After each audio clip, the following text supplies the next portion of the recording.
ಹಾಸನ ಅರಸೀಕೆರೆ ಈ ಭಾಗ ಅಂತ ಅಂದಾಗ ಊಟದ ಅಭಿರುಚಿಗಳು ಕೂಡ ಚೇಂಜ್ ಇರುತ್ತೆ. ಸೊ ಊಟದಲ್ಲಿ ಸರ್ಗೆ ತುಂಬ ಏನು ಇಷ್ಟ ಮೇಡಮ್? ಏನು ಮಾಡಿಕೊಟ್ರೆ ನೀವು ಭಾಳ ಖುಷಿಯಾಗಿ ತಿಂತಾರೆ? ಅನ್ನ ಸಾರು ಮುದ್ದೆ ಸೊಪ್ಪಿನ ಪಲ್ಯ ಸರ್ಗೆ ಅದೇ. ನಾನು ಬೆಳಿಗ್ಗೆ ಎದ್ದು 10 ಗಂಟೆಗೆ ತರಕಾರಿ, ಅದಾದ ಮೇಲೆ ಮುದ್ದೆ, ಅನ್ನ ಸಾರು ಊಟ ಮಾಡೋದ್ರೆ ನಿಲ್ಲೋ ಸಂಜೆ 4 ಗಂಟೆಗೆ ಒಂದಿಷ್ಟು ಯಾವ್ದಾರ ತಿಂಡಿ ಇರುತ್ತೆ ಊಟದ ಜೊತೆ. ಪಪ್ಪಾಯ ಅದೆಲ್ಲ ಮಜ್ಜಿಗೆ. ಅದು ಬಿಟ್ಟು ನಾನು ಸ್ವಲ್ಪ ನಾನ್ ವೆಜ್ ಹೇಟ್ ಮಾಡ್ತೀನಿ ಅಂತ ಇದಿಲ್ಲ. ನಾನ್ ವೆಜ್ ತಿಂತಿದ್ರು, ಬಿಟ್ಬಿಟ್ಟೆ, ಈಗ ಬಿಟ್ಬಿಟ್ಟಿದ್ದಾರೆ. ಸೊ ಅಮ್ಮ ಮಾಡ್ತಿದ್ದಂಥ ಯಾವ ಅಡುಗೆ ಮಿಸ್ ಮಾಡ್ಕೊತೀರಾ ಸರ್ ನೀವು? ನಮ್ಮಮ್ಮ ಹುಳ್ಳಿಕಾಳು ಉಪ್ಸಾರು, ಹುಳ್ಳಿಕಾಳು ಎಲ್ಲ ಉಪ್ಸಾರು, ಅದು ಆ ರುಚಿ ಮತ್ತೆ ಯಾರು ಮಾಡೋಕ್ಕೆ ಸಾಧ್ಯ ಇಲ್ಲ. ಮೇಡಮ್ಗೆ ಹೇಳ್ತಿರ್ತೀರಾ ನಮ್ಮ ಅಮ್ಮನ ಥರ ಮಾಡಲ್ಲ ನೀವು ಅಂತ? ನಮ್ಮ ಅಮ್ಮನಂಗೆ ಇರೋಕ್ಕೆ ಆಗಲ್ಲ ಬಿಡಿ.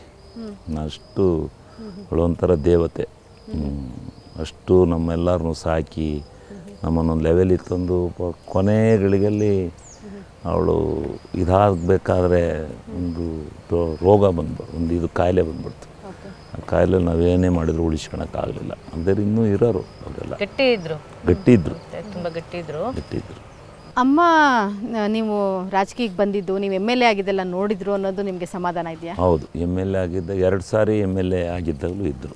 ಸರ್ ಇವಾಗ ನಿಮ್ಮ ಹತ್ರ ಎಷ್ಟು ಕಾರ್ ಇದೆ ಸರ್? ಎಷ್ಟು ಬೈಕ್? ನಂದು ಸರ್ಕಾರಿ ಕಾರು ಒಂದೈತೆ. ನಾನೊಂದು ಕ್ವಾಲಿಸ್ ತಗೊಂಡಿದ್ದೆ ಫಸ್ಟ್ ನಾನು ತಗೊಂಡಿದ್ದೆ.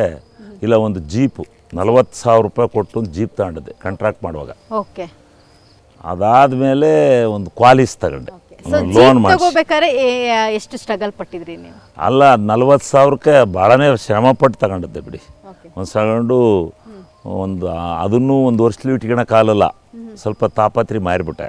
ಕಾಂಟ್ರಾಕ್ಟ್ ಮಾಡ್ತಿದ್ರಿ ಅಂತ ಹೇಳಿದೆ. ಇವತ್ತಿಗೂ ಕೂಡ ಊರುಗಳಲ್ಲಿ ನೀವು ಹಾಕಿದಂಥ ರೋಡನ್ನು ನೆನೆಸ್ಕೊಂತಾರಂತೆ. ಹಾಗೇನೆ ಬೆಟ್ಟದ ಹುಲಿ ಅಂತ ಏನೋ ನಿಮ್ಮನ್ನು ಕರೀತಾರೆ ಆ ರೋಡಿಗೆ. ಅದು ನಾನು ಜಿಲ್ಲಾ ಪಂಚಾಯತಿ ಮೆಂಬರ್ ಆಗಿದ್ದಾಗ ಅಲ್ಲಿ ಸೀಗೆಗುಡ್ಡದ ಹುಲಿ ಅಂತ ಕರೀತಾರೆ ನಿಮ್ಮನ್ನ ಅಂತ.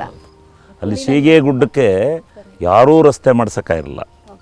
ನಾನು ಜಿಲ್ಲಾ ಪಂಚಾಯತಿ ಮೆಂಬರ್ ಆಗಿದ್ದಾಗ 1.5 ತಿಂಗಳು JCP ಬಿಟ್ಟು ಅಲ್ಲಿ ಮಳೆ ಮಲ್ಲೇಶ್ವರ ಸ್ವಾಮಿ ದೇವಸ್ಥಾನ ಅಂತ ಇದೆ, ಅಲ್ಲಿಗೆ ಹೋಗಿ ವರ್ತಕರೆಲ್ಲ ಪೂಜೆ ಮಾಡಿದರೆ ಆಲೂಗೆಡ್ಡೆ ವರ್ತಕರು, ಪಂಜಾಬು ಇಂದ ಎಲ್ಲ ಬರ್ತಕ್ಕಂಥ ವರ್ತಕರು ತಳಗಡೆ ಪೂಜೆ ಮಾಡಿಸ್ಕೊಂಬರೋರು, ಬೆಟ್ಟಕ್ಕೆ ದಾರಿ ಇಲ್ದಲ್ಲೇ.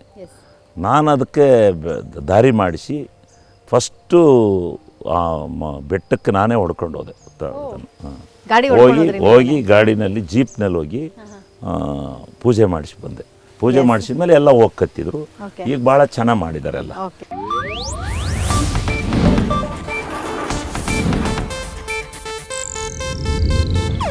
ಇದು ಏಷ್ಯಾನೆಟ್ ನ್ಯೂಸ್ ನೆಟ್ವರ್ಕ್ ಪ್ರಸ್ತುತಿ.